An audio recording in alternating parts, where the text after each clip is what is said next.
Hello everyone, welcome back to my channel. और हमने जो है क्वेश्चंस की सीरीज़ जो है शुरू की थी। इससे पहले हम 3 क्वेश्चन ख़त्म कर चुके हैं बीएड पेपर 2 के। अगर आप मेरे चैनल पर नए हैं तो मैं आपको बता दूं कि मेरा जो चैनल है वो स्पेशली कॉलेज स्टूडेंट्स के लिए है और हम हिस्ट्री को कंप्लीट कर चुके हैं। 2025 का जो प्रीवियस ईयर क्वेश्चन है वो भी हमने डिटेल में एक्सप्लेन किया है। और आज हम पढ़ेंगे ऑब्जर्वेशन मेथड ऑफ साइकोलॉजी के बारे में। इसके टाइप्स क्या है, इसकी कैरेक्टरिस्टिक्स क्या है और हम क्या समझते हैं ऑब्जर्वेशन मेथड से। ये क्वेश्चन जो है बार बार रिपीटेडली पूछा जा चुका है। As you can see PYQ है ये। So let's start. What is observation method. तो ऑब्जर्वेशन मेथड जो है ये एक डायरेक्ट टेक्निक है किसी भी ऑब्जेक्ट को, किसी भी इवेंट को, किसी भी प्रॉब्लम को स्टडी करने के लिए। ये एक ऑब्जेक्टिव टेक्निक है डाटा कलेक्ट करने के लिए, जो कि विजुअल यानी कि देखी हुई चीज़ और ऑडियो सीन्स पर बेस है। यानी कि जो चीज़ हमने सुनी, जो चीज़ हमने देखी, उस चीज़ को हमने क्या किया, ऑब्जर्व किया। PV यंग इसकी डेफिनेशन देते हैं कि ऑब्जर्वेशन का मीन्स है कि किसी भी चीज़ को एम्प्लॉय करना बाय लिसनिंग या देखने के बाद, और या फिर किसी सिचुएशन के बारे में या फिर किसी भी इंडिविजुअल के बिहेवियर के बारे में हमें ऑब्जर्व करना। CA मोएगर बोलते हैं कि जो सॉलिड मीनिंग है ऑब्जर्वेशन का वो ये है कि विज़न को और आईज़ को यूज़ करना रेदर देन लिसनिंग और हेयरिंग। यानी कि ये बोलते हैं कि ऑब्जर्वेशन का मतलब है सिर्फ जो हमने चीज़ें देखी आईज़ से, ना कि जो हमने चीज़ लिसन करी, जो हियर करी। कैरेक्टरिस्टिक्स क्या है ऑब्जर्वेशन मेथड की। तो एक डायरेक्ट टेक्निक है किसी भी ऑब्जेक्ट को या फिर किसी भी इवेंट को, प्रॉब्लम को डायरेक्ट स्टडी करने के लिए। मेनली बेस है ये विजुअल और ऑडियो सीन्स पे। और cause effect relationship between variable establish करती है ये। एक ऑब्जेक्टिव टेक्निक है डाटा कलेक्शन की, यानी कि डाटा कलेक्ट करने के लिए एक ऑब्जेक्टिव टेक्निक है ये। माइक्रो स्टडी के फिनोमेना में भी इसको हम यूज़ कर सकते हैं। ये जो टेक्निक है इसको हम यूज़ कर सकते हैं किसी भी चिल्ड्रन के बिहेवियर को स्टडी करने के लिए, क्योंकि इसमें इंट्रोस्पेक्शन मेथड नहीं लग सकता।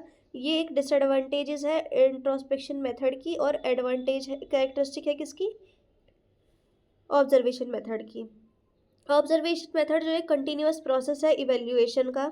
ये फॉर्मल भी है और दूसरी तरफ इनफॉर्मल टेक्निक भी हो सकती है, क्योंकि हम किसी को पूछ के उसको ऑब्जर्व करेंगे और किसी को बिना पूछे भी हम ऑब्जर्व कर ही सकते हैं। ये एक क्वालिटेटिव और क्वांटिटेटिव टेक्निक है डाटा कलेक्शन की। हम किसी भी इंसान को कितनी भी देर तक, कितनी भी अच्छे से जो है ऑब्जर्व कर सकते हैं। इस चीज़ में ना कोई मनाही है ना कुछ चीज़। यानी कि ये क्वालिटी कैसे बनेगी, क्योंकि हम ज़्यादा ध्यान से उस चीज़ को ऑब्जर्व करेंगे।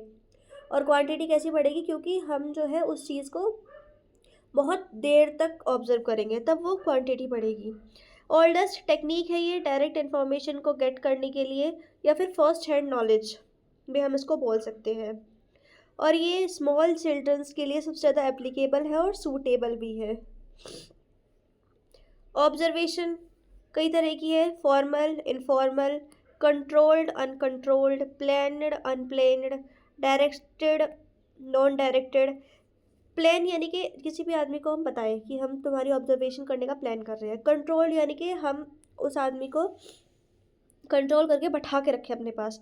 डायरेक्टेड यानी कि हम उसे बताएं कि अब शायद तुम ऐसा करो, क्या पता हम किसी भी सिचुएशन है उसको बता के और उस चीज़ को ऑब्जर्व करना चाहते हो। स्टैंडर्डाइज, अनस्टैंडर्डाइज यानी कि स्टैंडर्डाइज हम कुछ उसमें चीज़ें आउटपुट लगा के उसका इनपुट निकालना चाह रहे हो। पार्टिसिपेंट की ऑब्जर्वेशन या फिर नॉन पार्टिसिपेंट की। अब हम जो है उसकी साइड में जो आदमी उसको बोलते हैं कि भाई इसको पूरा दिन ऑब्जर्व करना, वो क्या है, पार्टिसिपेंट का ऑब्जर्वेशन है। एग्जाम्पल, एक टीचर एक चाइल्ड को ऑब्जर्व करती है कि वो हमेशा अकेला बैठता है लंच ब्रेक के टाइम। जो टीचर है उसको डेली वॉच करती है और उसने 2 हफ्ते तक उसका बिहेवियर जो है रिकॉर्ड किया, और उन्होंने पाया कि जो वो चिल्ड्रन है, जो चाइल्ड है, वो बहुत ज़्यादा बुली किया जा रहा है उसको स्कूल में। तो ये एक सिस्टमेटिक वॉचिंग और जो रिकॉर्डिंग हुई जो मैम ने की उसकी, उसको बोलते हैं हम ऑब्जर्वेशन मेथड। और अगर ये क्वेश्चन एग्ज़ाम में आ जाए तो ये बेस्ट है यंग चिल्ड्रन के लिए। इसको जो खुद से खड़े नहीं हो सकते, लिख नहीं सकते, स्पीक नहीं कर सकते, उन सब के लिए। और इसके 6 टाइप हैं, based on form, control, planning, direction, standard and participant. इस चीज़ को हम याद रखेंगे, और अगर आपने ऐसे लिखा तो you will definitely score very good marks. So bye bye, see you in the next video.